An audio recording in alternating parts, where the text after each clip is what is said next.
Okie dokie. Yes, hello everybody again. And if you are a fan of MHayashi, and I hope you all like my new handle name, Magic MHayashi, people say, I am in fact the MHayashi, not just his biggest fan. Well, I guess, I don't know, it's weird to call yourself your biggest fan. It sounds kind of narcissistic, but whatever. Apparently some people weren't sure that, if Magic Matt was MHayashi's biggest fan, or if Magic Matt was in fact MHayashi. Well, yes. So I am the one and only MHayashi, at least the one and only one who creates crazy Magic decks like this one. I'm sure there's many MHayashis out there, but yes, any of the case.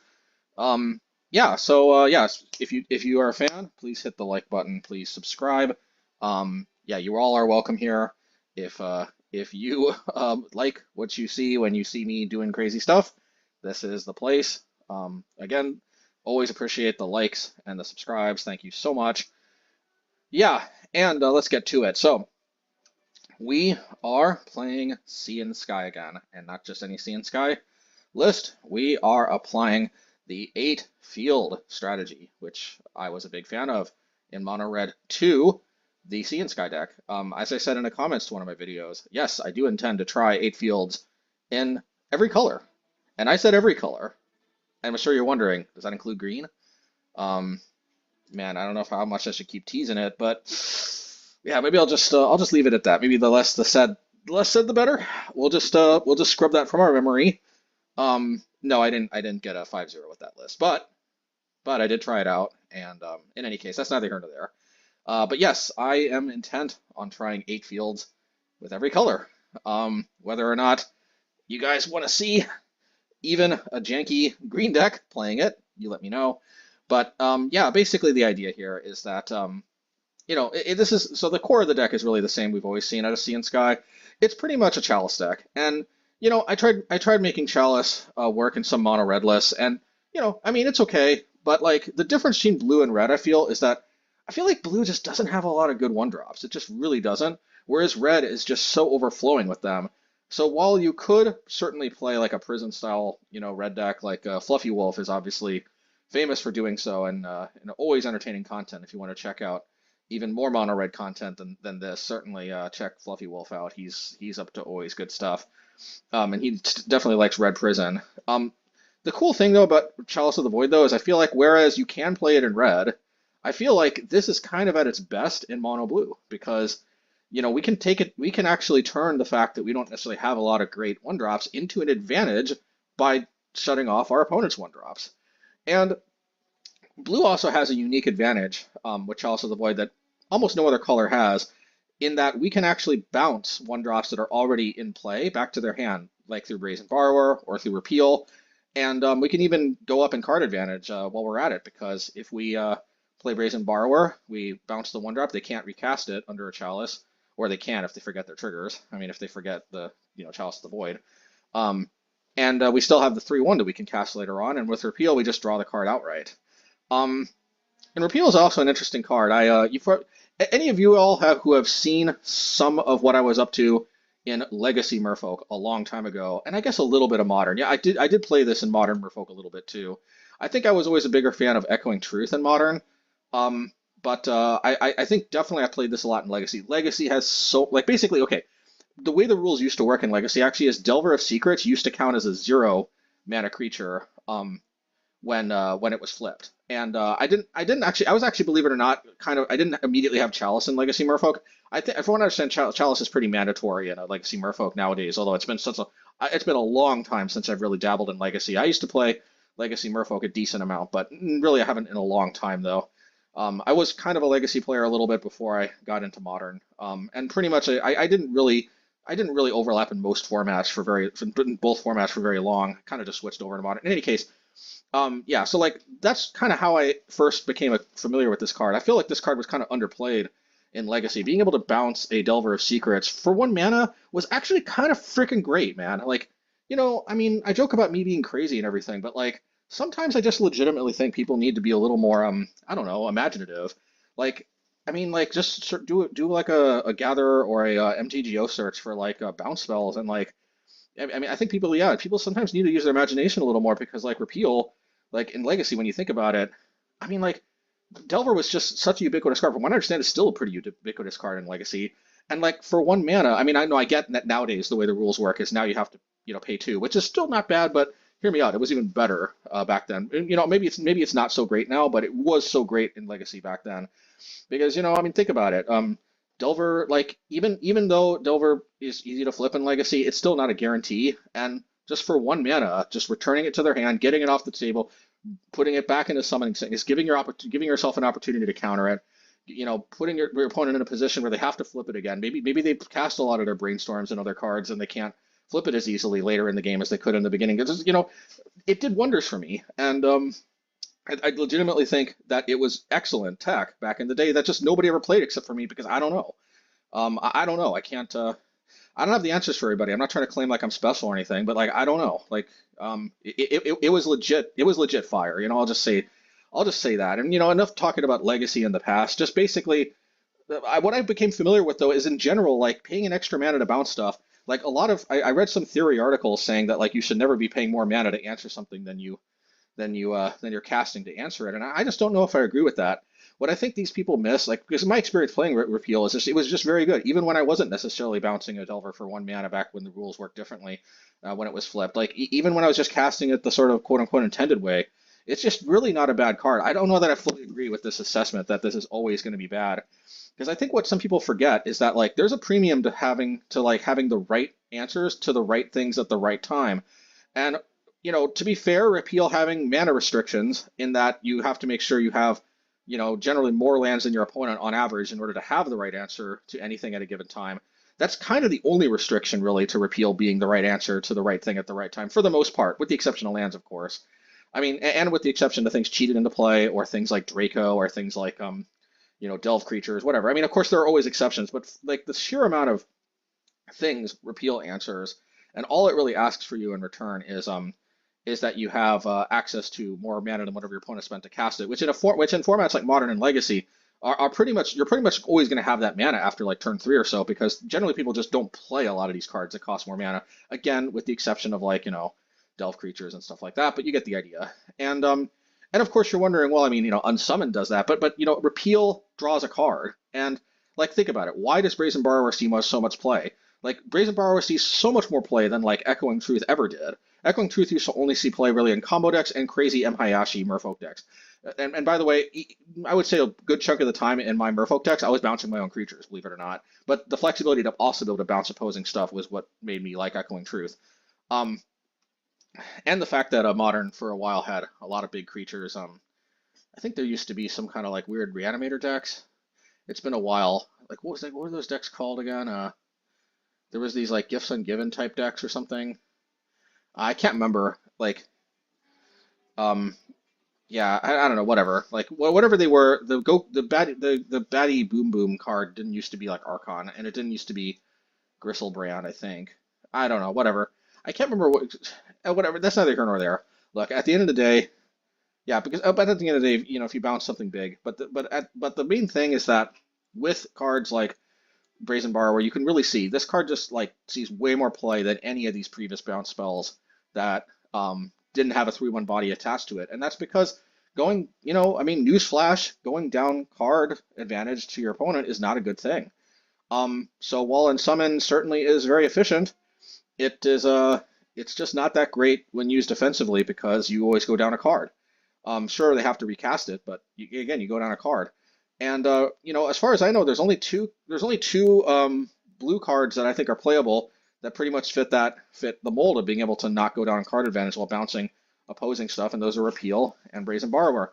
So everything I say about Repeal for the most part is true of Brazen Borrower, except of course Brazen Borrower being able to just flash in a 3/1 and get aggressive is kind of nice too. But there's another thing too. Brazen Borrower actually can't bounce your own stuff. So one of the cool things about Repeal is you can also bounce your own Chalice on 0. You can't bounce your own Chalice on 1. Your Repeal will get countered. But this can be relevant actually because actually with Cascade decks and whatnot, there's never been more times where we actually want to play Chalice on 0. And if they try to remove it, we can bounce it. Sure, they have an opportunity to get a Cascade off or something while it's in our hand. But sometimes just having the ability to save it and play it the next turn if they're killing it on the end of the turn. Ideally, they play something like they play something like Foundation Breaker or something, and or whatever that card's called. That 2 mana, I mean that 4 mana evoke creature, evoke for 2, 1 green, 1 colorless, and destroy target artifact or enchantment. That card, whatever. Yeah, if some Cascade decks play that on your Chalice and they can't also play their Cascade spell, then like you just repeal it to your hand, next turn recast it. I mean, again, I guess it's at its best against sorcery speed removal, but the point is repeal is just very flexible. Okay, you can even, like, if you have the mana, you can even return like a Svyelun to your hand. Which, by the way, if you return something in your hand with repeal, it's also card advantage. Something else that was always nice in Merfolk back in the day when I played it, Modern or Legacy. Yeah, so just being able to return 1-drops that have already been in play under Chalice is a very big game. Also the fact that, before you have your Chalice, it just draws you a card, which can actually be great because it just digs you closer to your Chalices, digs you closer to other cards. I mean, the rest is pretty standard fare with Sea and Sky. We are playing Ancestral Vision because it's really one of the only true 1-drops we can actually play under a Chalice, and it also gives us something to do on the first turn. And we drawing 3 cards. Word on the vine is that drawing 3 cards is kind of a good thing, and paying only 1 mana to do that. Some have said that there was a card in Magic's ancient past that used to do that and got banned. Although you could do it, immediately. And yes, I know what that card was, but yes. In any case, yes, I know having to wait 4 turns makes this card much worse than the original. But one thing that this card does that the original didn't, we can cast it. I mean, we can suspend it under a Chalice of the Void, at least when it's on 1. Needless to say, we probably bring this out in the decks where we want to put Chalice on 0. But most of the matchups we're putting Chalice on 1. And since we basically have no spells that cost 1, Chalice on 1, even if it only counters 1 spell, it's still at least doing something. And almost every Modern deck has at least one drop. So there's a limit to how bad Chalice usually is, but that takes me to the next new card that you're probably not wondering, like, what is this? It's Thirst for Discovery. Draw 3 cards, discard 2 cards unless you discard a basic land card. So I used to have Vendilion Clique, as many of you may have known, but there's 2 things that attracted me to looking for some alternatives. The first thing is when I moved to the Demolition Field lands, I'm like, the double blue could be a little tough.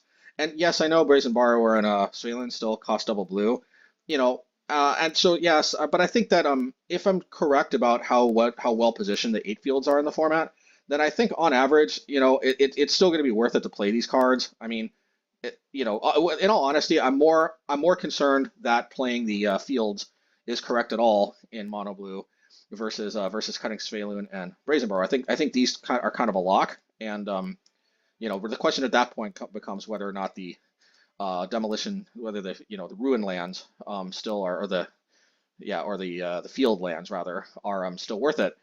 That being said, while Brazen Borrower and Svyelun I think are pretty much a lock, there was one card that definitely didn't seem as much like a lock, and that was certainly Vendilion Clique. Now, Vendilion Clique serves some important purposes. If you want to look at the opponent's hand, was always nice. Having some extra game against combo matchups, particularly ones like Amulet Titan, which is sort of a combo matchup where they would sometimes have uncounterable Titans. Certainly something to consider. Played well with Subtlety because you could if they put it on top of their library, you could still click them on their upkeep as long as it wasn't instant. Svyelun had its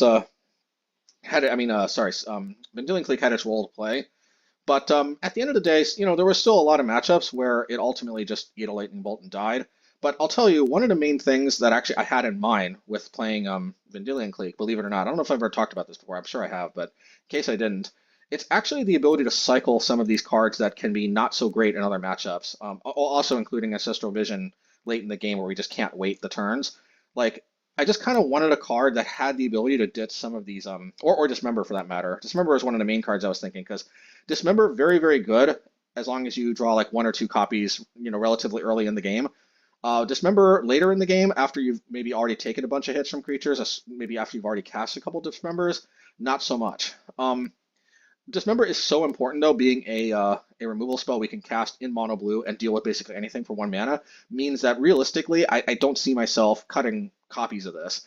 There's no universe where I think it's correct to play like 2 Dismembers in this deck. This deck this deck would be, I'll just say it, I think this deck is basically unplayable without Dismember.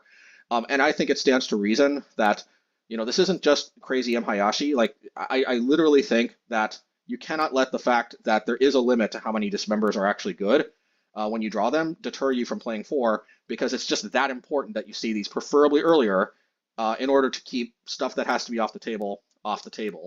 For only 1 mana again, whereas Repeal and Brazen Borrower cost at a minimum 2, sometimes more. Yeah, plus it's the only main deck way we can keep Ragavan under control starting on turn 1. So enough said. So I have seen some lists play like black filter lands or black check lands or something. I've seen different decks play some black lands as a way to mitigate. Later in the game you might draw them and you might not have to pay the life. Well, and while I'm sympathetic to that idea, I think we can all agree that if we're playing 8 fields, I think that option is pretty much off the table because we only have 12 blue sources, which debatably is not enough to support Counterspell.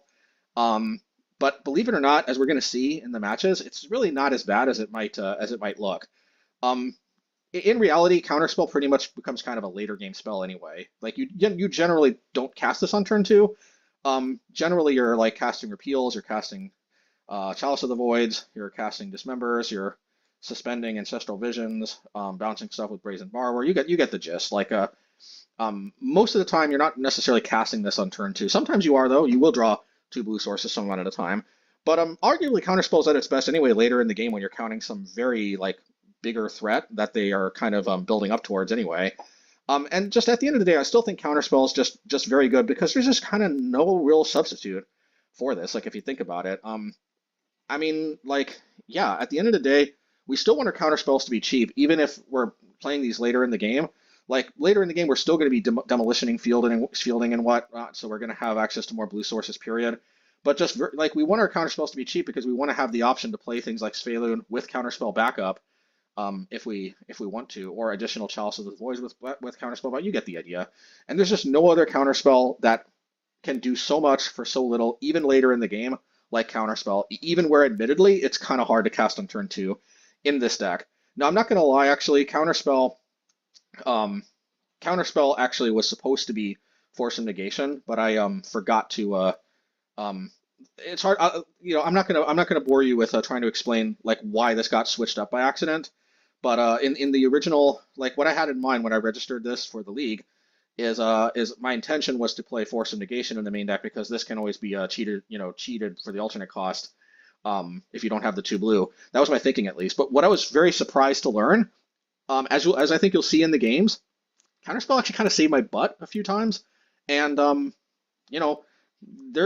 some matchups where Force of Negation kind of would have done almost nothing. And I'm actually, funny thing, it was a mistake, but it was a mistake that may have actually turned out to be correct. I may have well ended up just replacing these after a league with Force of Negation because Counterspell, even what I discovered is even when it was, originally Counterspell I thought was going to be in the sideboard when we want to play 4 matchups where it's better late in the game, but it turns out in the vast majority of matchups, it turns out countering must counter spells even later in the game, there's kind of very few matchups where that isn't relevant, it turns out. In any case, yeah, what I was really actually talking about before I got sidetracked was Thirst for Discovery. So there's just, the thing about this deck is you can draw the wrong pieces at the wrong time. If there ever was a deck where you might draw the wrong pieces at the right time, or need to draw into something that you're just not drawing into, like Chalice of the Void, for example, there's some matchups where we kind of need this. So I just thought to myself, Clique was kind of one of the underappreciated aspects to Clique, like I was saying before, was being able to ditch something to draw a card. Especially with Dismember, like I was explaining, just being able to ditch this and draw a card when it wasn't useful later in the game, surprisingly relevant. But I actually think Thirst for Discovery turns out that not only is this, 1 blue mana, so it's easier to cast if we only have 1 blue mana, but this does quite a bit for the deck. Admittedly, it's a little clunky. And while we could play actually what happened is I was actually typing Thirst for Knowledge, and because I didn't actually have Thirst for Knowledges in my collection, I must have sold them or something. So I was searching for Thirst for Knowledge. This actually came up because this says Thirst in the name, and I'm like, holy moly, when did they print this? I never heard about this. Now, I understand there's a reason why Thirst for Knowledge sees more play, perhaps. I mean, ironically, one of the reasons I think is there's not a lot of basic lands. But okay, let me just get to the point. This can potentially draw further into the deck than using Vanilla Link this way. if we have multiple cards, like multiple Chalices or Dismembers or something later in the game that are not particularly pulling their way, we can ditch them. But sometimes we also just have another island in our hand. With 8 basic islands, that's, there's going to be more than you might think, more often than you might think. We're going to have a basic island in our hand that doesn't really do anything. Thirst for Knowledge just becomes a straight up, almost draw 3 cards. Like that's the thing about this card, man, is like, especially when you're getting flooded. Like, think about it. All of these lands do something, so like we don't care as much when we're flooding with Blast Zones or Fields or Hall of the Storm Giants. Now, obviously, there is a limit to that, but like our main fear is if we're drawing too many islands, basic islands, because they don't really do much for us other than just tap for mana. But like Thirst for Knowledge, man, like when this touches a basic island, more often than not, it's functionally like drawing 3 cards, complementing Ancestral Vision, because a lot of times that island wouldn't have done anything for us anyway. So anyway, that's the thought process behind Thirst for Discovery. Just a little more mana-friendly way to fill one of the main purposes, believe it or not, for Vendilion Clique. That might not have been apparent at first. While also arguably being better anyway, because it also just doesn't get sucked down by Bolt, at least after it's cast, like Clique does. It just kind of like digs you deep in your deck and does its thing. Yeah, as you all know, Subtlety, one of the linchpins of the deck. Just being able to be cast for free, very good, because it helps mitigate the clunkiness sometimes. But also just being 4 mana, putting a 3/3 flying body into the battlefield, delaying whatever they played for a turn, or whatever they have the option. But at the end of the day, it's technically card advantage, and it dumps a 3/3 flying onto the battlefield. It complements what the deck is trying to do excellently. So as I'm sure you've played the deck, you know how great Subtlety is. It's so great even Merfolk plays it, even though it's not a Merfolk. Speaking of Merfolk, Svyelun of Sea and Sky. This persists on as our spiritual continuation of Merfolk basically, and yeah, just being able to draw draw a card whenever it attacks.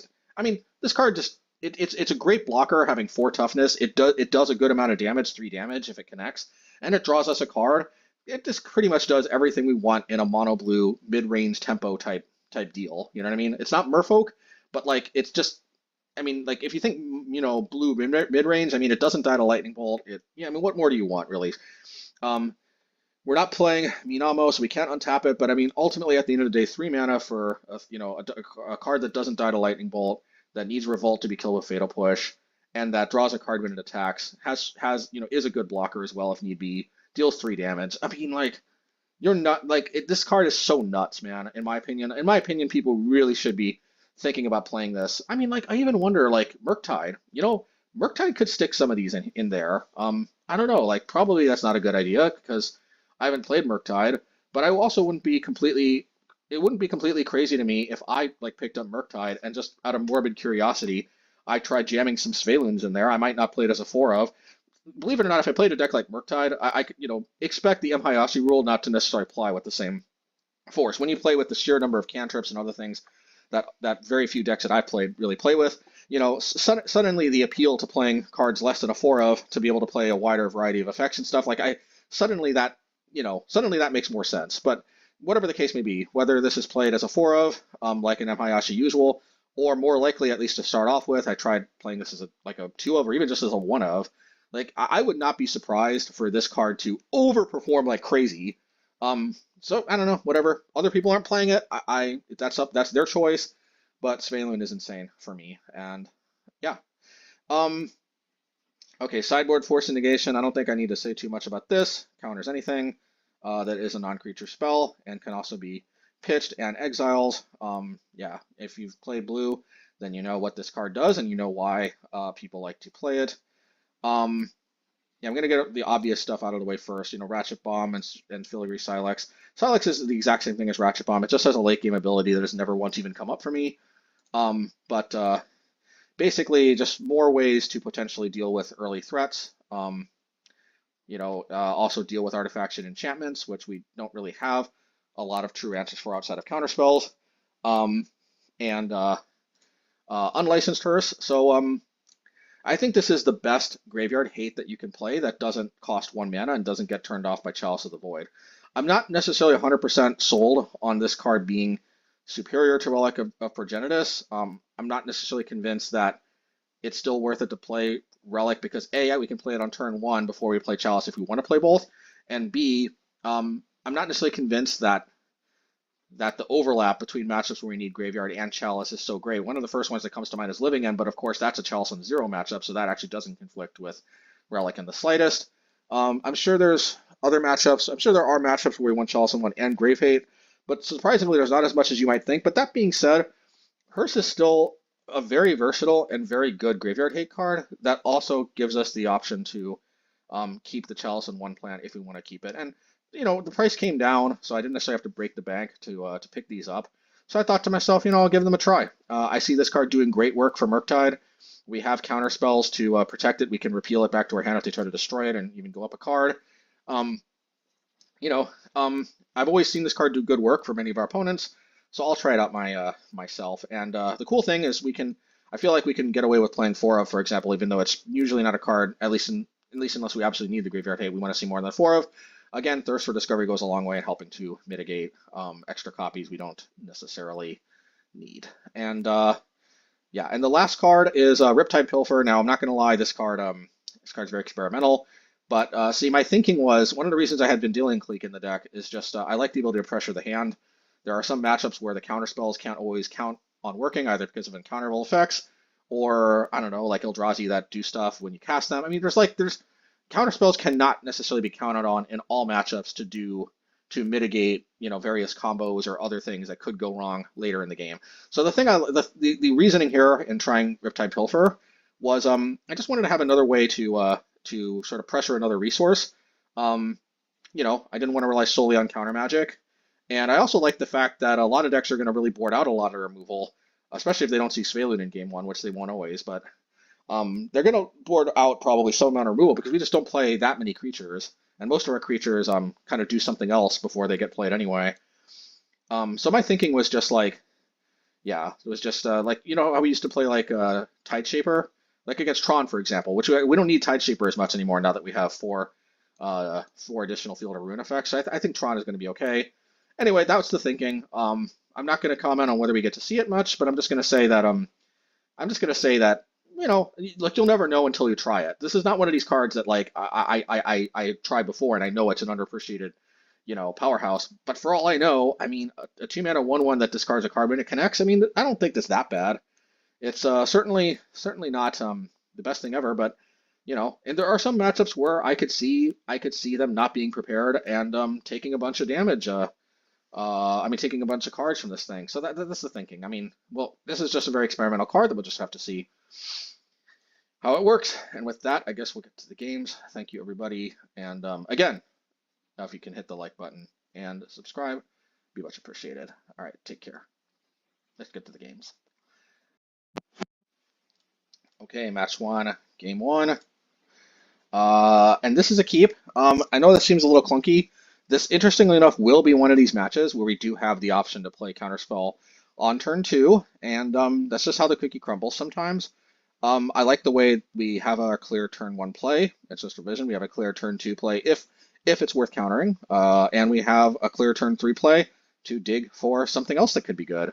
In a deck like this where we have only 4 1-drops and we have cards of dubious universal applicability oftentimes at 2. I think I don't think we should be picky and necessarily be mulliganing for something else. I think we have to hope hands like this get there. And I think this is where I'm like, shoot, if this was Force of Negation, I think that Gris would have just ended me. Like, but the reality is these creatures really aren't attacking. So like, yeah, I kind of needed to counter that Gris there. I'm still not necessarily convinced that this means I can't play Counterspell. I mean, I can't play like the 8 fields. But I do think, yeah. Anyway, let's Thirst for Discovery. Yeah, I don't think we needed that other Ancestral Vision. That's exactly what I was talking about. Just it's good when we suspended it when we did. I'm just not sold. I think we're at the point where we gotta hope that these 3 other Thirst for Discoveries and these Subtleties get there. So this could be a mistake here. They have a lot of mana to work with, but I'm gonna take this risk. Okay, so they they can play something. This is a little bit concerning, but it is worth noting we had the ability to subtlety a what do you call it a Yawgmoth if they had it, but it looks like they have a yeah. So here's what we're gonna do. Oh yeah. So we this actually yeah that's what we cracked Broadstone in response. We what this does it dramatically reduces how effective Yawgmoth is going to be. Um, yeah, and man, so this can be a little tricky, but at the end of the day, we do have double subtlety. You gotta love that. Uh, yeah, so like this is scary that they've got a Yawgmoth, but I'm not necessarily. Yeah, so we had to do this because this is a combo. They play the other Young Wolf and they can just keep going at it. We drew enough cards where I think we can, we can do that without worrying too much. Yeah, and let's see here. So this means they can't play more Young Wolves. I'm actually not sure about this though. They don't actually play that many 1-drops. It was probably worth it though. It probably was. Yeah, and see, there you go. It literally paid for itself. They could have made me second guess myself more, which can have psychological benefits, if you know what I mean. I think that was a trade that was definitely worth it. I'm surprised they didn't try to cash it out for more. All right, Svyelun time. Continue to hold up Counterspell. Yeah, this is where this is actually where what I was talking about. Like this is where I realized, even though it was a mistake, Counterspell was supposed to be Force of Negation. Kind of liking Counterspell here, not gonna lie. Yeah, I mean having it on turn 2 was super important, but you know, yeah, and I guess I could have subtletied. See, this is where I should have played the Demolition Field first because that would have been a much better subtlety. But it's okay. I still think we're gonna win this if they don't do something and they don't do it fast. Yeah, and they that's that. All right, match 2, game 2. Let's or sorry, match 1, game 2. Um, so what are we sideboard? Brazen Borrower. Uh, oh, so this is where we bring in the unlicensed Hearsts. I really do like that. Yeah. So yeah, because we can basically Undying is just a lot less powerful with a Hearst in play, and I think that was it basically. Yeah, just Brazen Borrower for Hearst, and yeah. All right, let's go. Let's go to C. Yeah, this is going to be a keep. We don't have anything. We may not want to use a Dismember on turn 1, but oh, and we got a perfect turn 1 play because we can repeal that token. I don't think we need to do that just yet, but repealing the token seems like not a bad idea. I'm gonna repeal it. Yeah. Of course, as it turns out, maybe I should have held it so I could repeal the Young Wolf and counter it.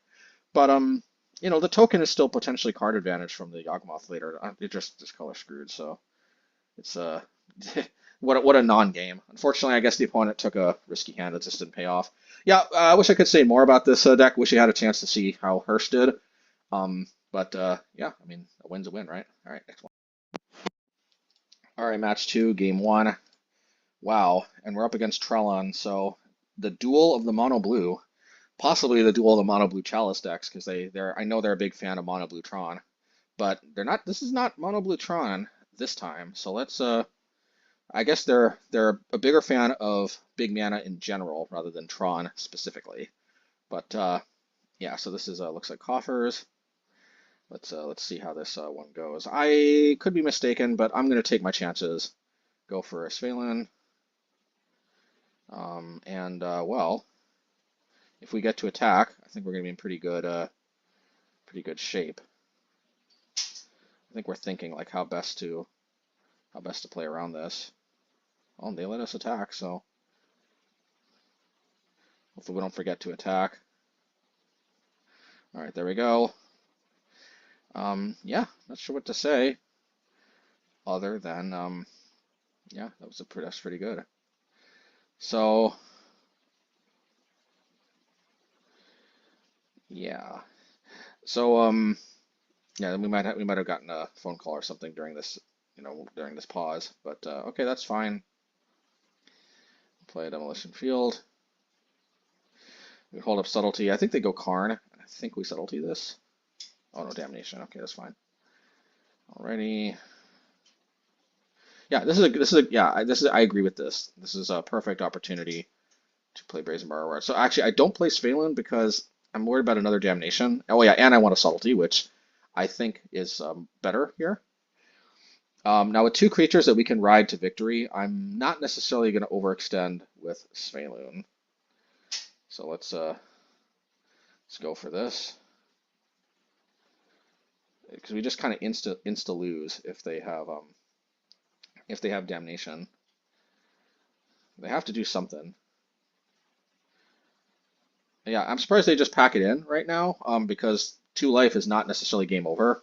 But as it turns out, yeah, you know, uh, I just felt like just with 1 blue mana they don't play Dismember as far as I know.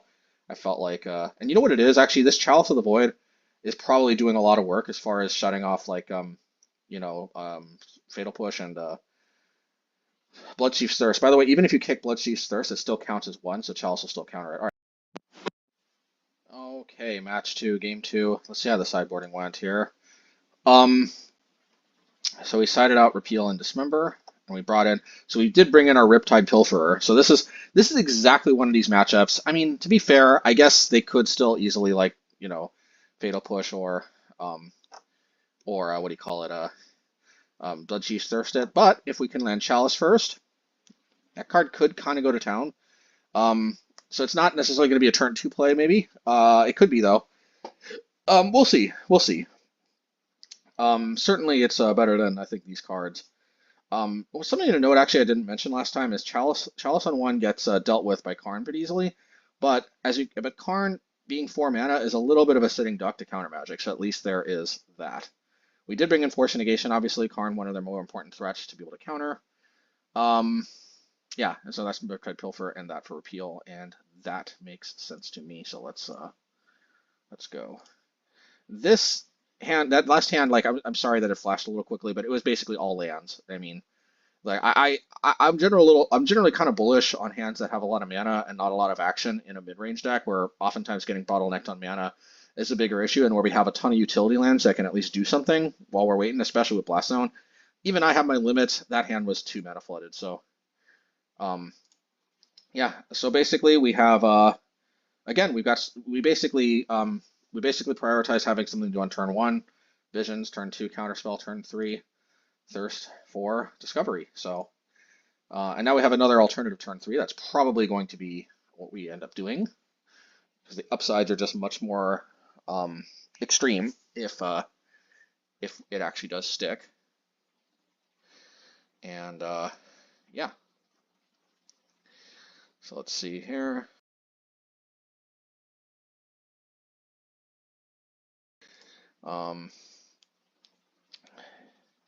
Again, maybe I was getting text or something. So excuse me, Trellon. There we go. All right, I've got another counterspell. These are pretty important in this matchup. I think as long as we can counter their key cards that get them counter advantage, needless to say, we can pull ahead. And I actually think mono blue is, I mean, not mono blue, but like blue decks with a healthy amount of counterspells are, I think, one of the biggest problems Coffers has, most likely, unless I'm missing something, unless they have some way to protect themselves from counter magic I'm not aware of. I mean, if there is, please let me know. I might consider it for my my mono black deck. But actually, though, my mono black deck, one of the reasons I built it the way I did is actually to be less weak to counter magic. Like for example, Invoke Despair. It's a cool card and everything, but it's just kind of begging to get Spell Pierce, you know. Now to be fair, they have Cabal Coffers. Not every blue deck is going to have access to Demolition Field, but we do. So Cabal Coffers is not necessarily going to fill us with dread the same way that other blue decks it might. I think I can afford to just sit back and not play Svyelun. If I were to advise myself how to play today, I'm not sure how exactly I played this at the time, but I think I would play the Demolition Field and pass. That way we can hold up counter matching, and if they don't play anything that has to be countered, we can Demolition Field the Cabal Coffers at end of turn. We opted instead to go for the Svyelun, and I think my thinking was is that we have Force of Negation backup. So you know what? The Force of Negation that we literally drew while I was commenting could change the analysis. So if they drop Karn, we're Force of Negation. This is so bad. I kind of think this is kind of just GG right here. Like this is another thing about Svyelun, especially with is if you Force of Negation like that, and then we can just take care of that. We still hold up counter magic. I think things are coming up Millhouse here, if you know what I mean. That's going to be a counter spell. I don't think they put a land in the graveyard, so I don't think they can play Fatal Push. The card advantage, I think, has just officially gotten out of control. Yeah, we might as well suspend this because, yeah. Yeah, so we're going to hit the castle just because we want to be mana efficient. And we're going to play a counterspell. Don't mind if I do. Okay, well, fair enough, they fatal pushed, but we still drew 2 cards off of that freaking thing. Oh yeah, wait, that's an excellent discard. See, man, freaking Thirst for Discovery is turning out to be, it's turning out, once again, one of these random freaking cards that, for me, is just turning out to defy all expectations. So, just get full value out of Force of Negation while I can. I mean, I don't want to be too cocky, but as far as I'm concerned, this is pretty much over. Hey, and we have Milktide, we have a Riptide Pilferer. Maybe we'll finally get to, I don't know why I just passed like that. I think countering that might not have been a bad idea. I think I was auto-yielding for some reason, not sure why. I guess I could just play Brazen, realistically, I'll just play Brazen Borrower. Hits for harder. It hits for harder, and they're all basically out of cards in their hand anyway, so I didn't really care. So, yep. I'm not sure what the pausing is though, because my clock isn't ticking down. I wonder Magic Online is just kind of lagging for. Oh no, that's them. That's Trellon was pausing, I think. I'm trying to look at both of our clocks to see. Yeah, I think at least that instance, I think Trellon was pausing for some reason. So yeah, maybe they were getting text or something. I don't know. I mean, I might have at certain times, but then they might. So sorry if there's some pauses here and there, but sometimes both players, might be getting text during the game or something, and, sometimes you gotta do what you gotta do. In any case, got our Ancestral Vision here. I mean, as far as I'm concerned, this is pretty much over. I don't think I'm tapping out, because I would hate for them to slam some game-ending spell like Invoke Despair. Even though crashing in for 7 damage with all the Storm Giants is pretty good. Oh, okay, so I guess we're not ready to draw the 4 cards yet. I guess that's next turn, which is fine. Works for me. Yeah, so I think we'll play Hull the Storm Giants tapped. Notably, they also have a Field of Ruin, so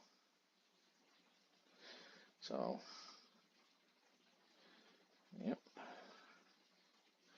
Get in there.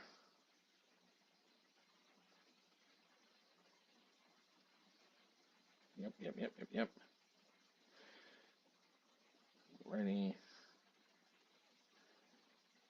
And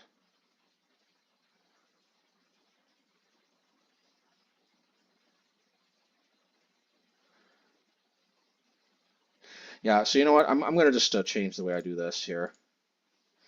Yeah. Wait a minute. Oops. Yeah, so I'm gonna go one at a time, 1 frame at a time. All right, so let's see here. Double Field of Ruin means these Hall of the Storm Giants are not necessarily gonna do that much. I just realized tapping that thing incessantly doesn't necessarily make a difference here because it's still the same thing. There's still going to be certain pauses here and there while I'm doing this. So I guess we'll just hit the play button. Okay.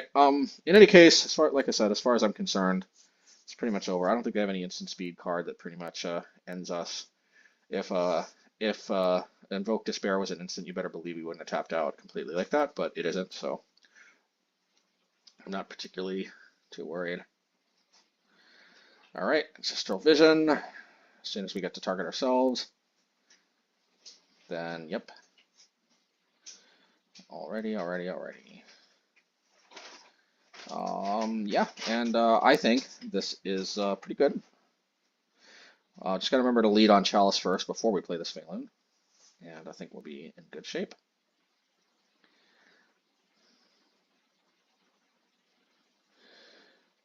We can even play Chalice on 2, but I don't think that's gonna be where we want to be. Can just play double Chalice on 1. I don't know. Whoop, there's the bird. Okay, dokie. And we're gonna attack. Because of course. Yeah, maybe I'll just play the fast speed button. Yeah, there we go.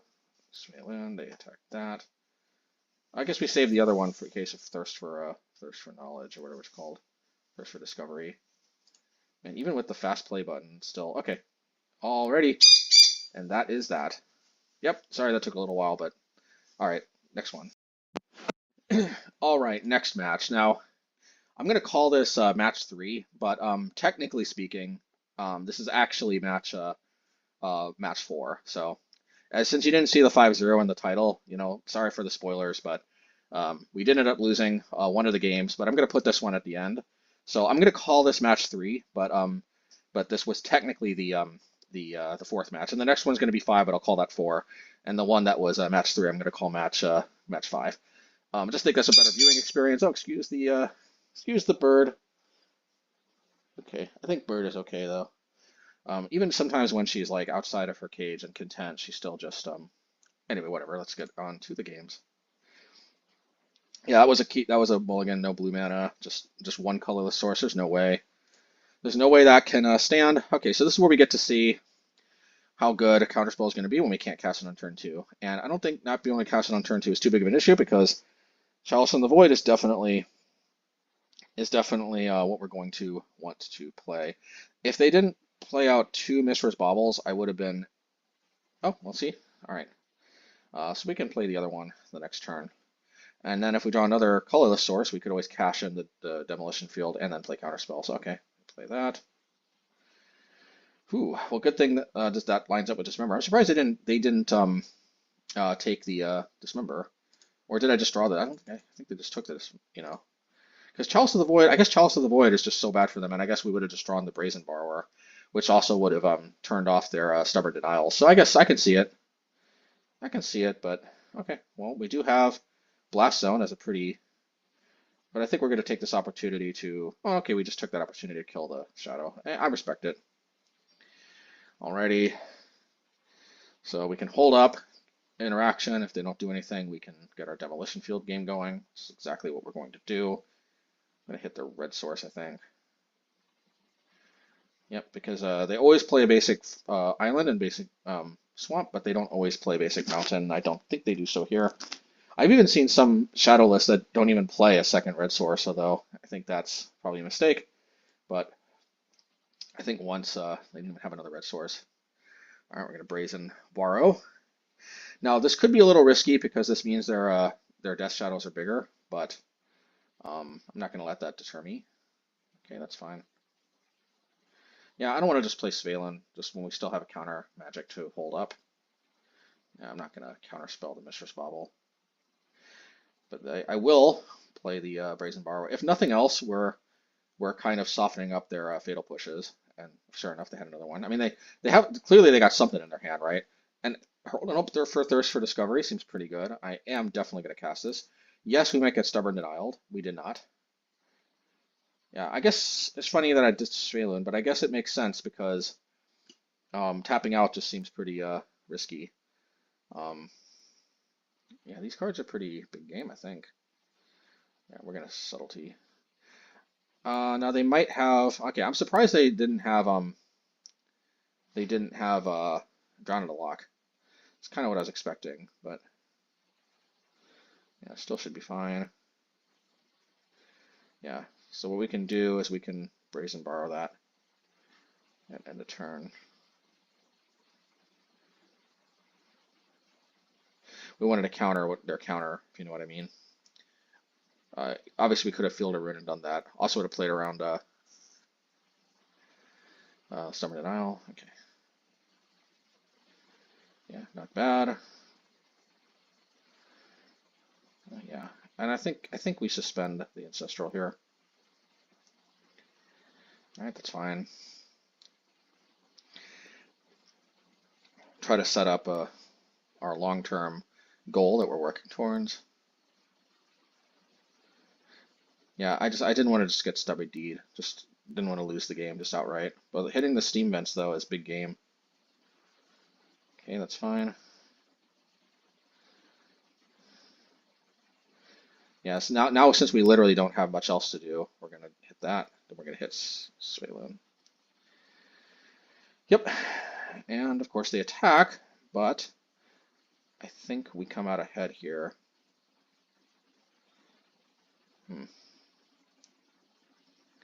Well, hopefully they don't have a... Yeah, so I'm just going to do this, which makes sense.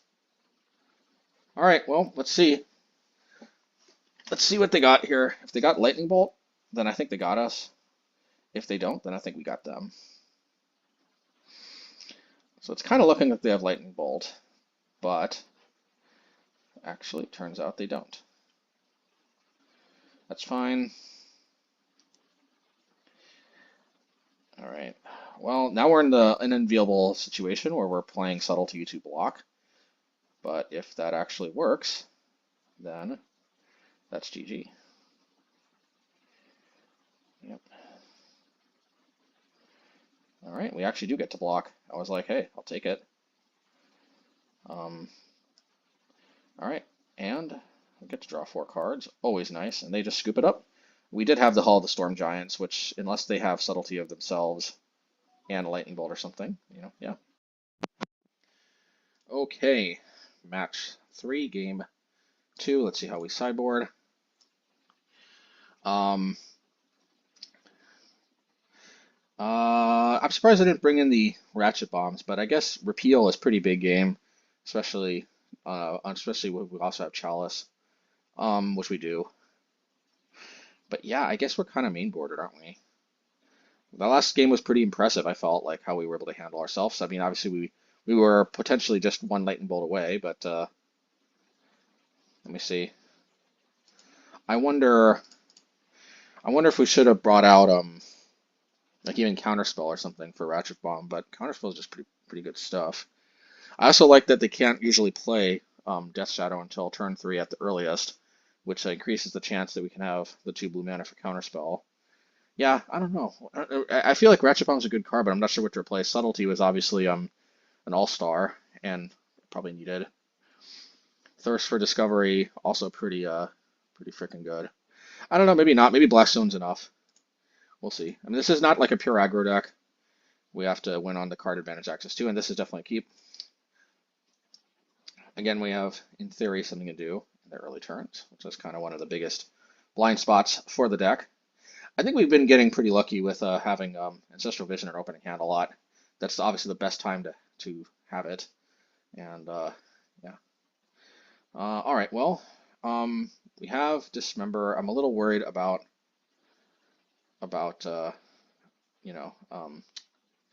Stubborn Denial. So that's why I played on their upkeep. They usually don't play actual factual Counterspell.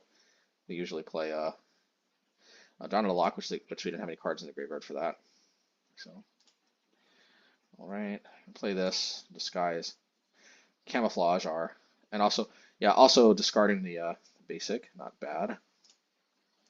We wanted to play around like Dawn of the Lock there.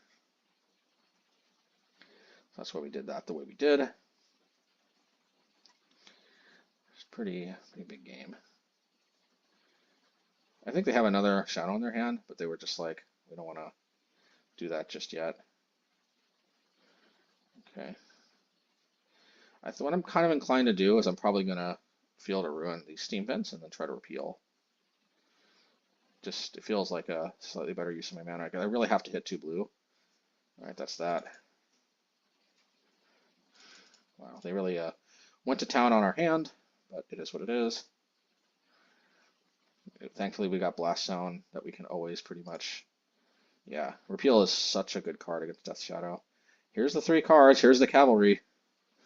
There's the Dawn of the Lock we were playing around the whole time.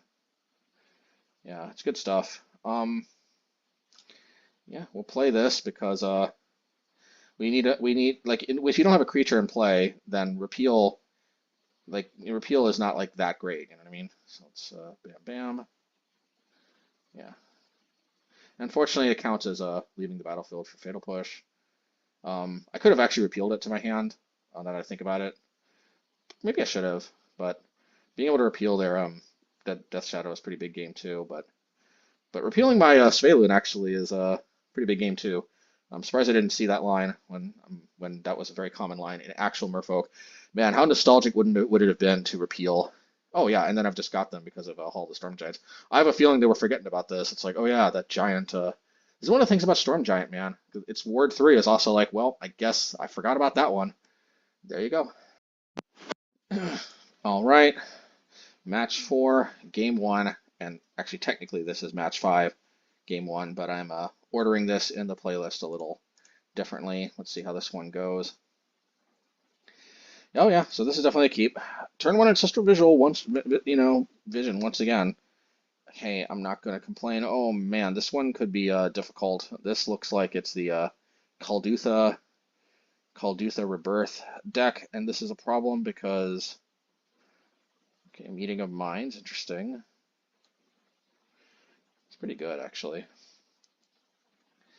Yeah, we just didn't want them to draw a card. These cards aren't pressuring me too much, but at the end of the day, I think this is where we only need our Ratchet Bombs because even just these dinky little creatures can kind of add up to big headaches. If we had Svyelun, Svyelun could be a good blocker. And speak of the devil, there she is.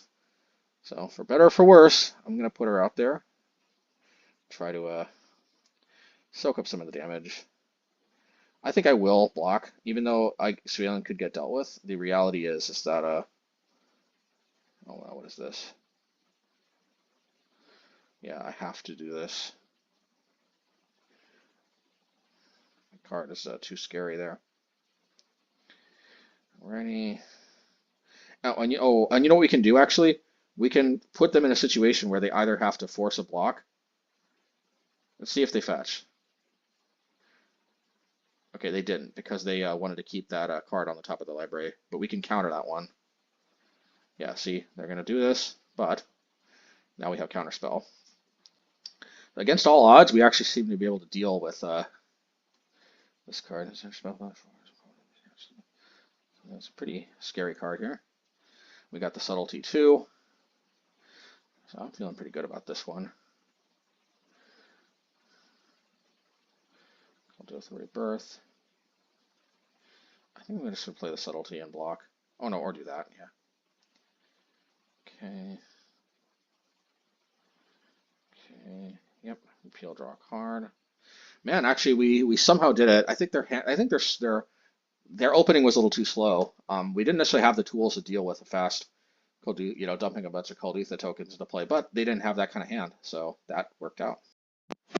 All right, match 4, game 2. So we basically took out 4 Dismembers for 4 Force of Negations, again countering Kuldotha to Rebirth. It's pretty good. They also still have to sacrifice the artifact. It's funny, Gleeful Demolition is worse against spot removal, but Kuldotha Rebirth is worse against counterspells. So I don't know if they play both, but something to keep in mind. Kuldotha Rebirth, they still have to sacrifice an artifact. We did take out 3 Chalices for 3 the Ratchet Bomb and the Sylex. 2 Ratchet Bombs and the 1 Sylex, but on the play, I think Chalice is better because Chalice on 0 is extremely live. It looks like they have a lot of 0 drops, Mishra's Baubles and Ornithopters, maybe other ones too. I think Chalice on the draw though, Chalice on 0 is significantly worse. They did have 1 drops, but I'm not sure that, anyway, we'll see. We'll see, but there's an argument to be made that Chalice is better than Repeal, although Repeal complements them somewhat. But you know what I'm thinking? I'm thinking Brazen Borrower is probably not as good because that, sure, it flies over them, but the body's more aggressive, if that makes sense. I just don't think we have too much use for that aggressive 3/1 flying body.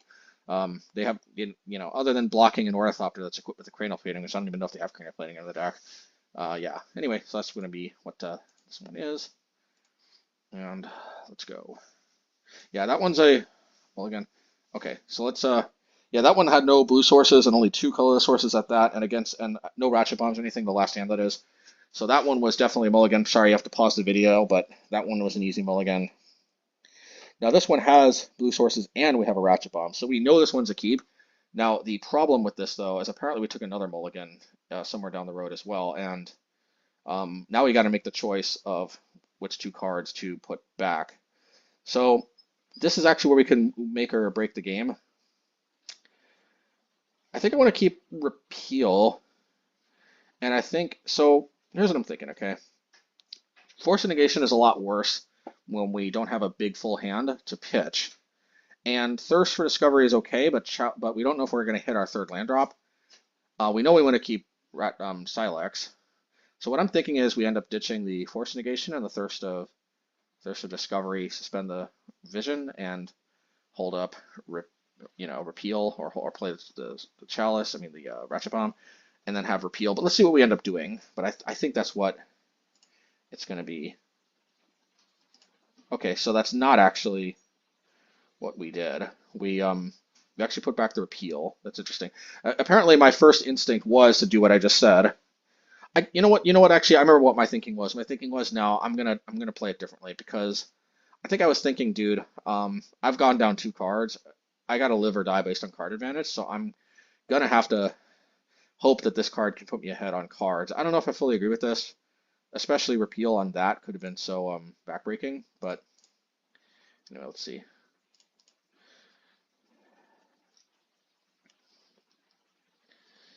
Alrighty. At least Sylex is a pretty big game here.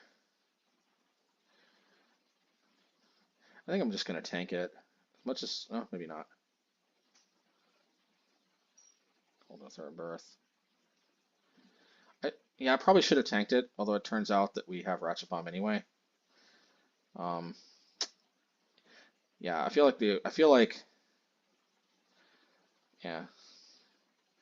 we weren't playing at our 100%, but it is what it is. Okay. Alrighty. Starts for knowledge, starts for discovery, I guess. Just get rid of the basic. I guess we could have. Yeah. Oh, this is not looking good. But if we draw Svyelun, this can really and we do have like a lot of card draw to make it happen. Maybe we're just gonna rely on subtlety to do the blocking. Such an unorthodox use of subtlety, but folks, I think we're gonna try it. This is what we're. Obviously, if I would have known we would have kept drawing more of these Thirst for Discoveries, I probably would have sent one of them back. Having a Repeal right now seems a lot better, but it is what it is. Man, these hands are funktastic, but I don't know, man. Hey, we have the Ratchet Bomb. I might hold this up. I could crack it, but I guess I do. I don't know. Interesting. We're out of Ratchet Bomb effects. We do all of them. Oh, man. Man, this is massive card advantage, though, man. Like, definitely massive card advantage, I'll tell you that much. Yeah, but this is a little brutal. I guess I can Brazen Borrower. I can block the Voldaren, Repeal Brazen Borrower, or I could double Brazen Borrower. I'm surprised I didn't Brazen Borrower that. Like, what was the advantage? I guess I can put Blast on it too, maybe? Well, as it turns out, I was definitely correct to wait there. Maybe I should have waited for both. So actually, I can't block with any of these creatures. You'll Repeal at least.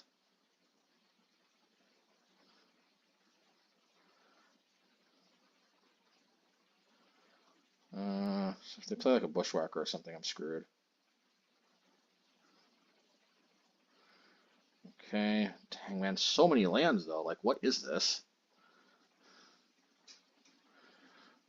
What is this?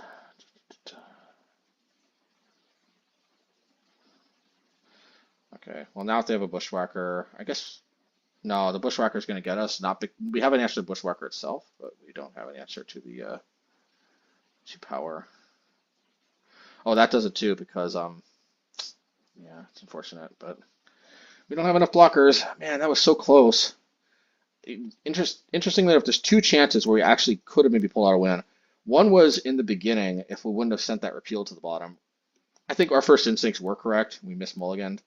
I mean, we misevaluated the importance of those thirst for discoveries, especially since we started drawing too many of them. But the bigger mistake I think was we should have tanked that 2 damage earlier. We had the right thought to wait on the bounce.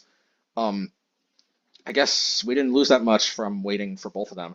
To be fair, like having the 2 gleeful demolitions and 2 good targets for it, maybe to be fair to us, that was about as smart as we should have played. Kind of a mix of caution while also trying to minimize damage. I mean, they put us in a tough spot to be fair. Like, we could have easily been kicking ourselves for not in an alternate universe for not hitting both those tokens. We are aware they play Goblin Grenade, for example, so we do know that we gotta respect our life total. But I don't know. In reality, I split the baby and I went like kill one of the tokens, try to wait to intercept maybe another. Oh, ended up getting punished, but it is what it is. And my cat is playing with my mouse. Go figure. My cat is so quiet, unlike my bird, oddly enough. And don't worry, the bird is safe and in her cage, so the cat is not a danger, don't worry. All right, anyway, next one. Okay, match 4, game 3. And yeah, same strategy as before. And I do think on the draw, this is correct to take out the chalices. I think they're significantly worse on the draw. Although, actually, we only hit the Goblin Grenades and possible Lightning Bolts. It's a pretty big game, too. Once again, though, I am going to say probably we should have taken out 3 Brazen Borrowers, left the Chalices in, and the 3 Brazen Borrowers for the Ratchet Bombs. Not exactly sure why I didn't, but, man, and once again, those hands, basically no blue mana. That was insane. All right, we're in this unenviable situation again, but this time we'll see if we can succeed where we had failed last time, and we definitely can hit the blood token. Okay, well there's our turn 2 play, which is always nice. I think Svyelun is a kind of big game in this matchup. All right, well, we're gonna hit the clue token. There's our another good, You don't have a Goblin for Goblin Grenade, at least not yet. They draw a card. Okay, I think I can play Goblin Grenade. I'll cut off the rebirth. Okay. Chalice and 1. We're gonna hold back to block.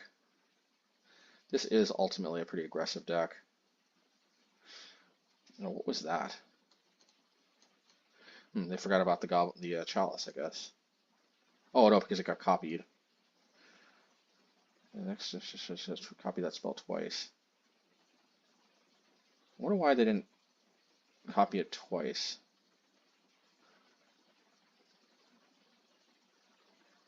Yeah, I don't know. Is it just me or? Oh no, because they took out my Svyelun. Yeah, I gotcha. All right, that's cool. Well, they just freaking conceded. Well, I guess, and see what I mean. See what I mean about sometimes Svyelun just having a big butt and being a good blocker. All right, not bad. All right, match 5. Technically this was match 3, but yeah. So I'm gonna put this one at the end. Little, advance notice. Fortunately, this is where our trophy run came to an end. But let's go back and see if there was a way we could have potentially won. This hand I think we're gonna keep. We do actually have something we can do with the brown sources, which is Dismember. And depending on the matchup, this could actually be pretty good having access to 2 of these field rune effects. So this one I do think we're going to keep. Yeah, so we drew a blue source, always good. It opens up Repeal for playing stuff. Okay, yeah, and it looks like this is what's it called? Yeah, creativity. Yeah, Chalice of the Void just not really where we're going to be in this matchup. So there we go.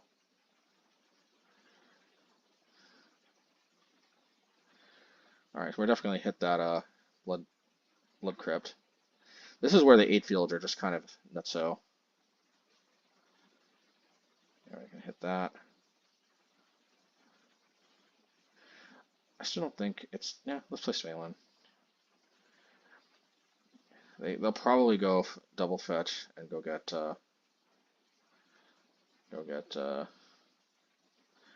Leyline Binding, but yeah, having to force them to play out their lands into more Demolition Fields definitely feels like a good thing. Okay. Alrighty, so I'll get to hold up Subtlety, Repeal, and Thirst for Knowledge. Not bad. There could come a time where we even repeal the Leyline Binding, but that won't do for us too much for us unless they don't have white, which they might not. Okay, that is the easiest repeal I've ever seen. Yeah, just gonna take out Chalice, Hall of the Storm Giant seems good to me. Suspend. Yeah.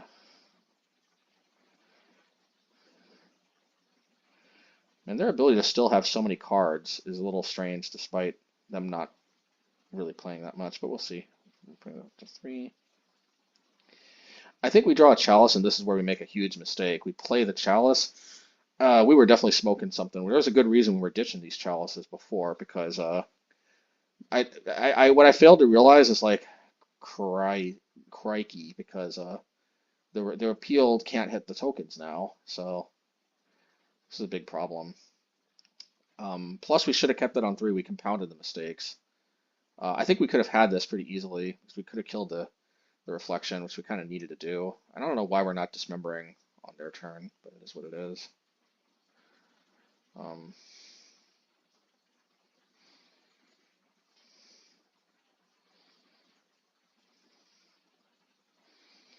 Yeah, and me only hit that token would have been surprisingly relevant. So yeah, why didn't we play the Svyelun too? Like, what's the? Oh yeah, because we're gonna crack the Blast Zone at a turn. I don't know though. This is Also, I made more mistakes, man. This was supposed to counter to Fairy. I get greedy, man. It sucks that I misplayed this so badly. There's the Teferi, and of course, there's the Dwarven Mine. There's the Transmortify.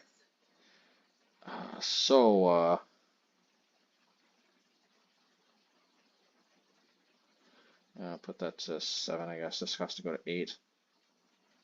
And the Teferi just blocked that too. Like, we really had an answer to all of this. And that's the most sucky thing.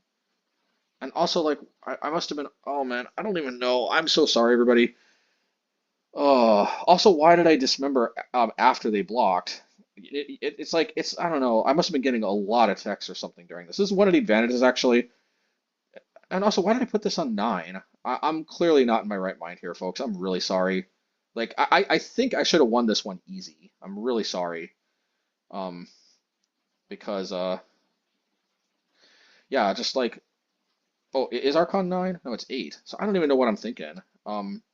Yeah, just so many misplays, man. It's ridiculous.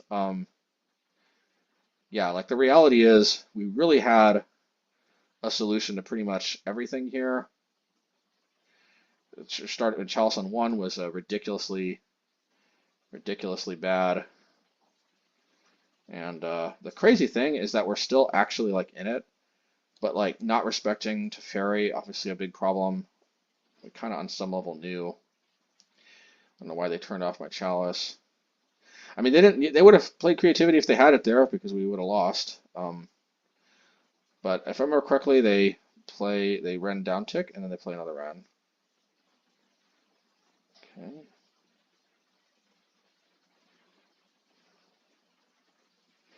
If I remember correctly, but yeah, I mean, just also the Dismember. Like, what was I thinking? It's like I knew it would have been better to let them block, but it's like I forgot that I could play Dismember, make it a 1/1. Oh my God. This is one advantage of me recording live, is usually when I record live, I'm not usually like yeah, usually I just don't take the text. Like I really just shouldn't do that. Like, you know, I just shouldn't take. Yeah, and then they hit me and then they down tick with Ren.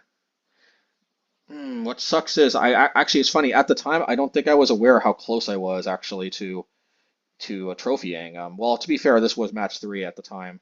let's move to the end of this one for better viewing experience. Especially since this could have probably I might lose I might have lost some of you by now because of the insane misplays. My apologies.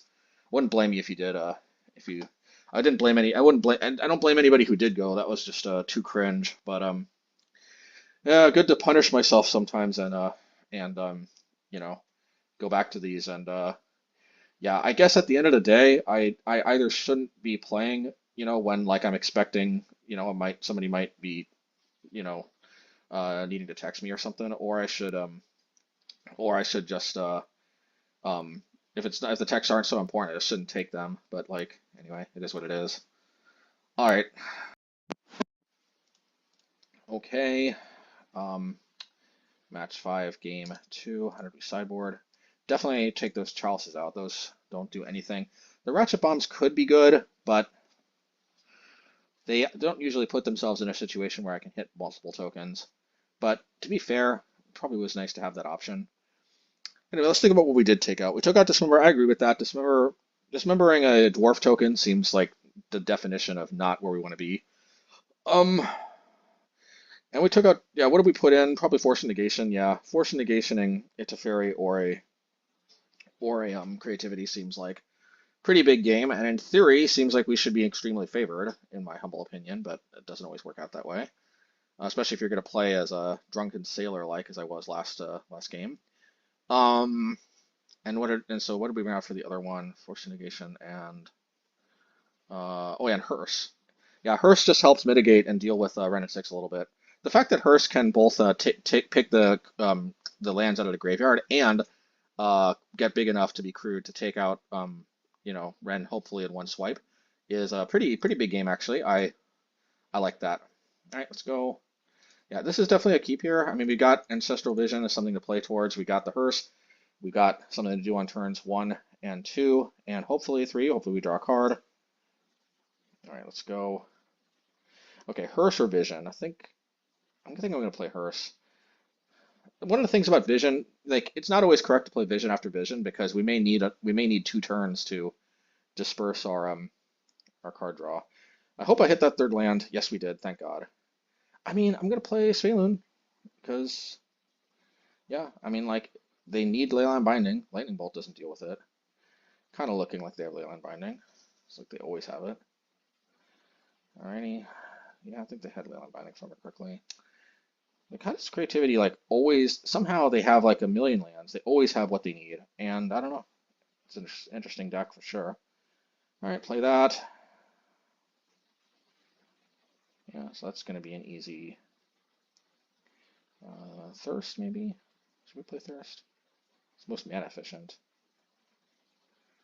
Yeah, I kind of agree with this one actually, especially since we can grow this while we're at it. And we draw 3 cards. Pretty good stuff. I feel like we still ended up losing this somehow, and I don't get how. Like, how did we lose from here?